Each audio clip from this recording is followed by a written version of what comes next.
Assalamualaikum warahmatullahi wabarakatuh. Adik-adik, kita lanjutkan lagi untuk part 3 ya, dalam mengerjakan soal kimia kelas 12 IPA Praus. Soal nomor 11. Dari suatu percobaan reaksi 2A plus 2B menjadi 2C menjadi plus D pada suhu 300K diperoleh data sebagai berikut. Persamaan laju reaksi untuk reaksi di atas adalah. Jadi kita disuruh nyari persamaan laju reaksinya ya. Untuk mencari persamaan radius reaksi, kita mencari dulu yang namanya order reaksi. Order reaksi untuk A berapa, order reaksi B berapa, dan seterusnya. Oke, karena ada cara menentukannya gampang banget, yaitu kita membandingkan antara order reaksi A dengan order reaksi B terkait dengan perubahan di laju reaksi. Agar kita bisa mengisolasi salah satu dari salah satu dari reaktan, jadi kita ambil biar pengaruhnya hanya ada di satu reaktan aja, maka percobaan 1 dan 2 itu akan meniadakan pengaruh reaktan A karena reaktan A tidak mengalami perubahan.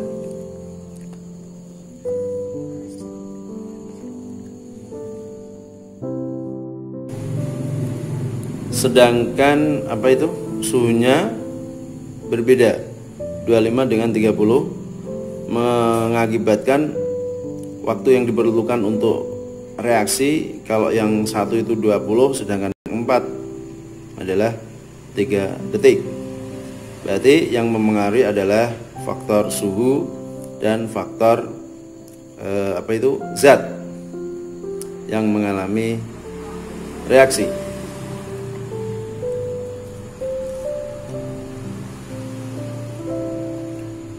Dengan demikian jawabannya adalah luas permukaan sentuh dan suhu.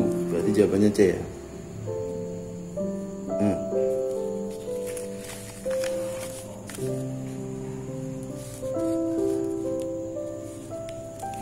Sekarang kita lanjutkan untuk nomor 13. Diketahui beberapa reaksi setimbangan sebagai berikut. Reaksi setimbangan yang mempunyai harga Kc sama dengan Kp. Oke, kalau Kc sama dengan Kp, kita ingat rumusnya dulu ya. Kc sama dengan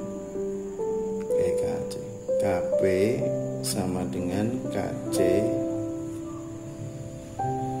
kali RT pangkat delta N. Nah, Kp akan sama dengan Kc ketika RT-nya faktor R dikali T itu pangkatnya 0. Kalau pangkat 0 itu kan sama dengan 1. Berarti kalau dia pangkatnya 0, maka delta N-nya adalah 0. Lah, delta N 0 itu adalah selisih koefisien total koefisien produk dikurangi total koefisien reaktan. Kita cek sekarang. Nih, 2 tambah 1, 2 kurangi 2, 1, berarti bukan 0. 1 tambah 1 kurangi 2, oh ini 0, berarti ini, ya kan? 2 kurangi 1, oh bukan 0. 1 tambah 3, 4 kurangi 2, oh bukan 0. 2, 1, 1, berarti 2 dikurangi 2, berarti 0. Berarti jawabannya adalah 2 dan 5. C. Sekarang kita lanjutkan untuk nomor 14. Pada suhu 25 derajat Celcius terdapat kesetimbangan H2 bereaksi dengan Cl2 menjadi 2HCl. Pada keadaan setimbang diperoleh tekanan parsial gas H2 0,2 atm dan HCl 1 atm. Jika Kp tetap kesetimbangan tekanan 50, tekanan parsial Cl-nya berapa gitu kan. Kita tulis rumusnya dulu aja ya untuk Kp. Kp sama dengan, ini semuanya gas, berarti komponen gas tekanannya HCl dikuadratkan dibagi tekanannya H2 kuadratkan kok kuadrat sih, sorry tidak ada kuadratnya kalau ada koefisien 2, tekanannya Cl2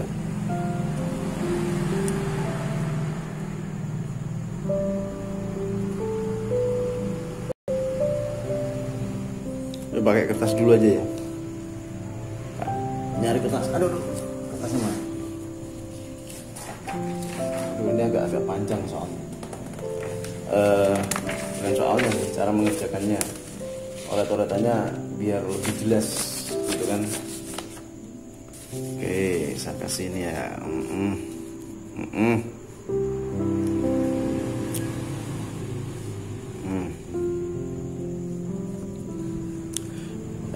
Coba kita tulis ulang dulu ya. H2 plus Cl2 menjadi 2HCl.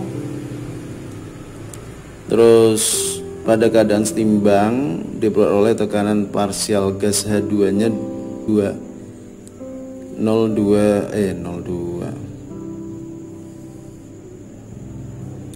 H2 ini itu adalah 0,2 atm,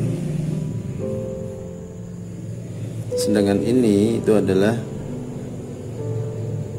1 atm. Tuh, ini pada kondisi setimbang. Nah, yang ditanyakan itu tekanan parsialnya adalah yang Cl2. Berarti kalau kita punya rumus, sampai atas, punya rumus tadi, Kp sama dengan rumusnya masih ketahuan kan? Nah, HCl nya itu yang berarti kan 1, terus H2 nya itu kan 0,2. Yang ini saya kasih X gitu aja ya, biar enggak. Ini tadi berapa? Oh, 50 ding. 50 1 per 0,2 kali X gitu kan.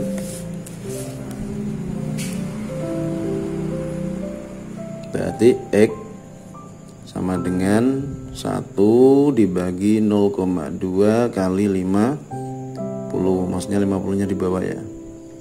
Berarti 1 per 10 sama dengan 0,1 atm. Oke, that's right. Kita ketemu jawabannya adalah O. Kita lanjutkan lagi untuk yang nomor 15. Menurut konsep asam basa Brownstein-Lowry, dalam reaksi NH3 plus H2 dapat ditarik kesimpulan. Oh gitu. Oh, ini Brownstein-Lowry ya. Oh, Brownstein-Lowry itu terkait dengan donor maupun akseptor proton. Kalau yang Louis itu adalah terkait dengan elektron. Jadi kita fokusnya di protonnya. Kita cek dulu ya komposisi protonnya. Oke, ini semula NH3 menjadi NH4. Berarti NH3 ini menjadi NH4, dia menerima. Kalau menerima berarti akseptor. Sedangkan H2O menjadi OH- berarti dia memberikan, berarti donor proton. Nah, yang menerima proton itu bersifat asam dan ini bersifat basa. Sedangkan ini bersifat basa, ini bersifat asam. Nah, gitu. Gampang kan? Jadi yang NH3 dia kan dapat dikasih proton dari H2O. Tuh. Nah, jadilah basa dia. Dia berarti bersifat basa karena dia mau menerima. Terus H2O dia melepaskan satu proton, jadinya OH-, berarti dia bersifat asam. Oke, kita cek sekarang. Dapat ditarik kesimpulan air adalah asam karena dapat menerima sebuah proton. No, memberikan. Amonia dan air adalah pasangan asam basa konjugat. Oh no, yang konjugat itu yang hasil.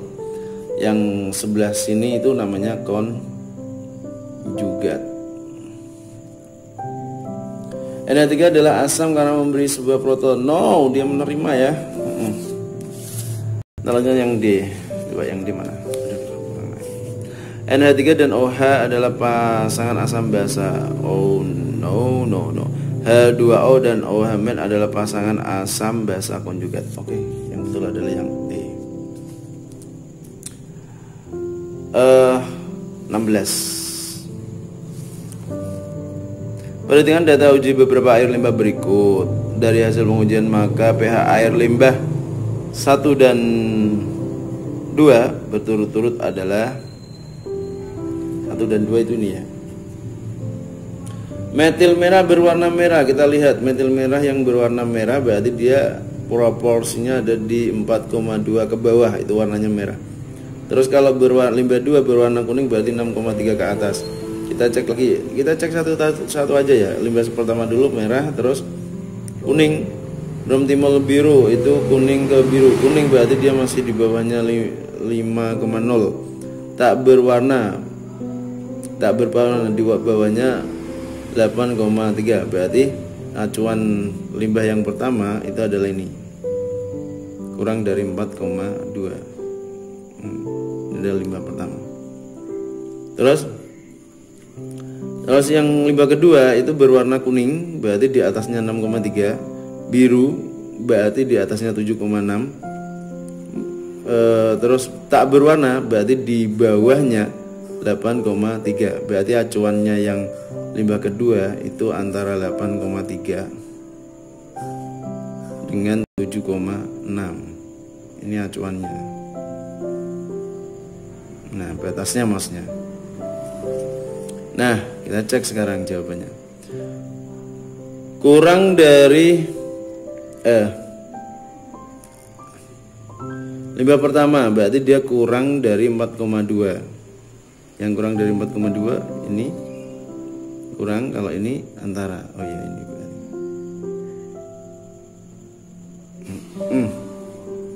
Jawabannya adalah B.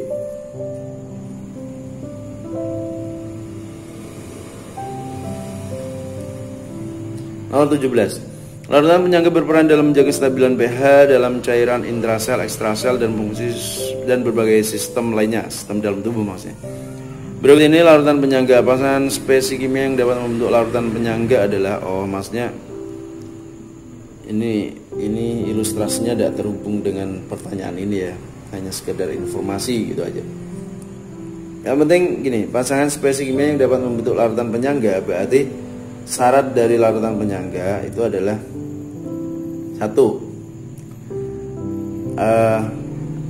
Ada asam dan ada basa konjugatnya, atau ada basa lemah dengan asam konjugatnya, begitu. Berarti kita cek 1 dengan 2. No, karena selisihnya sampai 3. Kalau konjugat itu berarti hanya selisih 1 proton ya.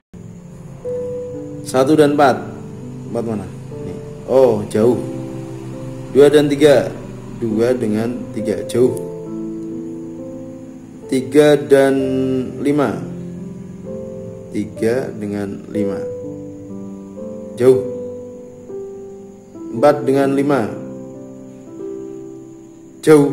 Kok jauh semua?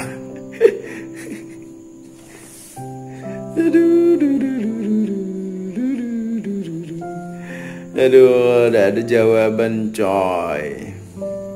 Mungkin yang dimaksud ini kali ya. Nah, cuman dia kebablasan. Kalau dia bisa membentuk larutan penyangga, nanti bisa nih. Mungkin ada transisi ya antara asam dengan basa konjugatnya, harusnya slipnya hanya 1H, tapi tidak apa-apa, udah terlanjur. Udah terlanjur. Berarti jawaban 1 dan 2.